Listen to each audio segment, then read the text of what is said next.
శ్రీవేంకటేశ్వర స్వామి శనివార వ్రతం నియమాలు. శ్రీ వెంకటేశ్వర స్వామిని ప్రతి శనివారం పూజించడం వల్ల వారి కృపా దృష్టి సులభంగా లభిస్తుంది.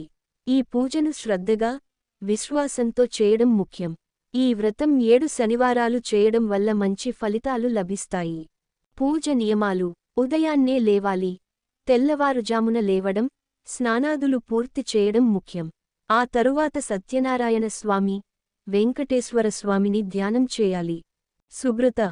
పూజ చేయడం ముందు పూజా గది, పూజా సామాగ్రి శుభ్రం చేసుకోవాలి. నైవేద్యం.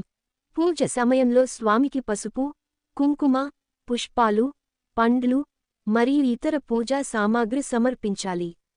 స్వామికి నైవేద్యం రూపంలో పులిహోర, చక్కెరతో తయారు చేసిన ప్రసాదం సమర్పించవచ్చు. దీపారాధన.